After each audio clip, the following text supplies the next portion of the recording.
Hello, hello, and to the special people from Detroit, what up, doe? Welcome to Huff Goes to the Movies. My name is Eric Huffman II. Most people call me Huff.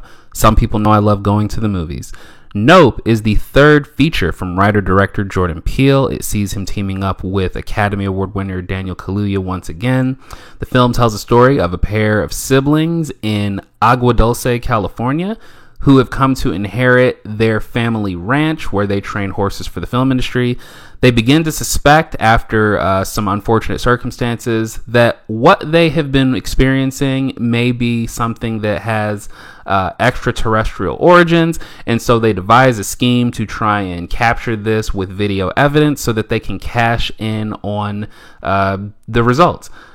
And on paper, this sounds like a pretty simple film, but what Jordan Peele is doing with his third film here is anything but that. It really does seem like with each film he directs, he is attempting to swing bigger and bigger. Get Out was a tight, simple story built with a lot of tension, built with a lot of character. And with Us, it seems like he was really sort of stretching himself just a little bit more, both in terms of the filmmaking on display and in the way that he crafted the world that film was set in. With Us, I think a lot of people drew some issue with the ending, with the implications of some of the explanations that we get as far as how that plot is even, set up.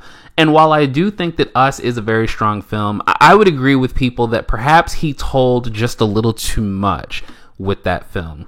With Nope, it feels like he has taken some of the lessons from Us, but he is now letting the visual storytelling, he is letting things that are implied sort of do the work for him. He is sort of operating on the premise that what you don't see is scarier. It is allowing our imagination as the audience to sort of fill in these gaps.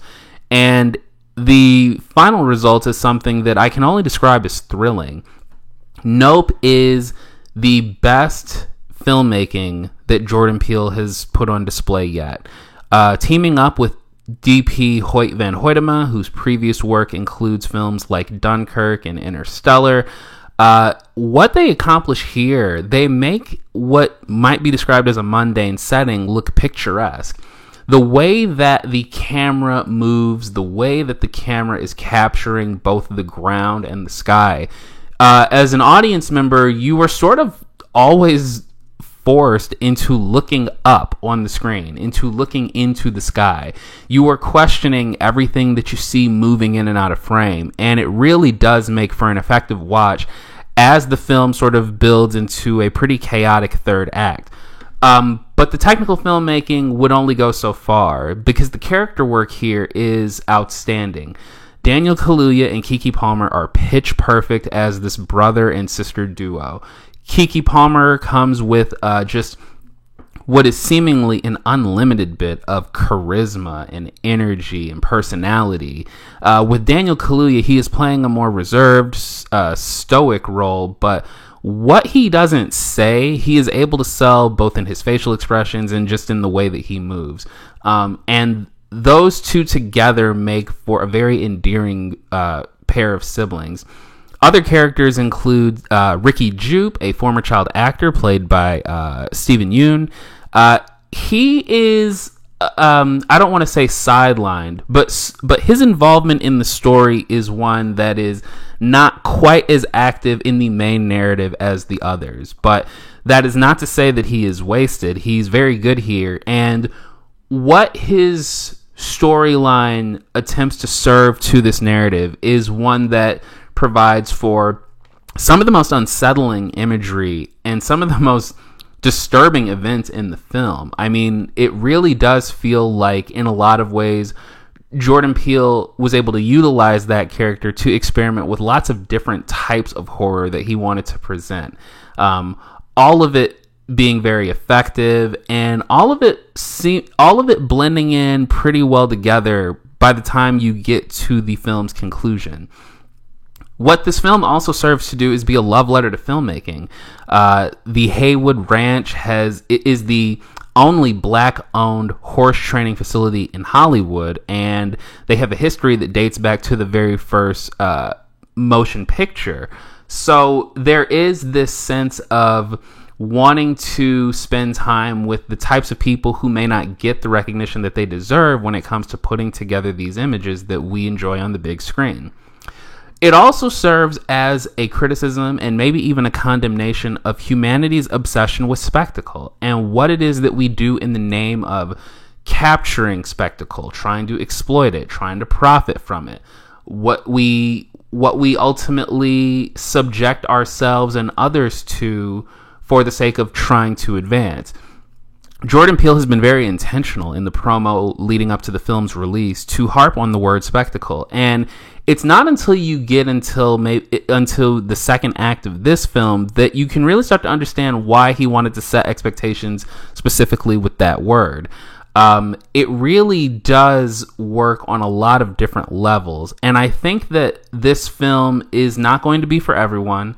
This is a film that does not give you all the answers, but I would say that it makes for a more effective watch because of that. There are certain actions that the characters take throughout the course of this film. Some of them you see, some of them you don't. But for the things that you don't see, there is an implication about characters' motivations, characters' actions. And when you really stop and think about some of the things that happen in this story, it really does leave you with an unsettling feeling. It really does imply some potentially sinister nature to some of what we see on screen. And the fact that this is able to be captured with some incredible cinematography, with some incredible technical filmmaking achievements, the visual effects are on another level here. And it really does feel like Jordan Peele is trying to channel the spirit of like Steven Spielberg in the 1970s. There are elements of Jaws here. There are elements of Close Encounters of the Third Kind. I thought I saw something that looked like Back to the Future. There are nods to Akira. There's a vibe that is very reminiscent of Tremors. And while all those films that I named are not directed by Steven Spielberg, I think that it's worth pointing out that Steven Spielberg really emerged as a blockbuster filmmaker in the 70s. And it seems like Jordan Peele is trying to take that next step. It really seems like he is trying to grow from outside the small, mostly contained horror films that we got with Get Out and Us. And he is really trying to take his abilities as a storyteller and his craft when it comes to just filmmaking in general to that next level. And I could not be more thrilled about it. Nope is one of the best films of 2022. I've seen the film twice now. The second time I saw it in IMAX, and I was simply blown away. I know that there are going to be some people who are going to take a moment to process what happened. I know there are going to be some people who feel like the different parts of this story do not all come together as they should. There are some people who are going to feel that the film is not quite cohesive, and maybe they are not quite as endeared to the characters. But for my money, I really found myself blown away by just how much Jordan Peele was able to accomplish with this film. And I was just sort of stunned that he was allowed to take an original idea and he was able to swing so big with it. I think he connects.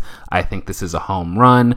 I would love to see Jordan Peele work with Hoyt van Hoytema again. I would love to see him work with these actors again, especially Daniel Kaluuya, who continues to show off what is seemingly a limitless amount of range as a performer.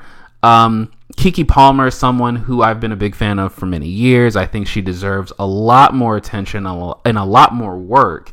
Not to discredit what she has already accomplished, but I think as far as the respect that she might be given in the mainstream, I would really love to see her get more opportunities to show off her incredible talent. All in all, I found Nope to be an incredible watch. I found it to be thrilling. I found it to be unsettling. I was just blown away. And I really did enjoy it. It is my new favorite Jordan Peele film. It is one of the best films of 2022. If you have not already seen the film, I highly recommend that you do. If you have seen the film and you have some different thoughts, if there are things that you are still left to process, I would love to hear from you. I would love to be able to talk more about this film. I have wanted to talk about it every moment since I got out of the theater on opening night. But that is all that I have to say about Nope for today. If you have not already, please do subscribe to the channel. If there's anything else that you would like for me to review, please sure do leave a comment. If there are people out there that you know who are seeking more video content as it relates to film on YouTube, please do share this with them. Once again, my name is Eric Huffman II. Stay sweaty, my friends. I will see you at the movies.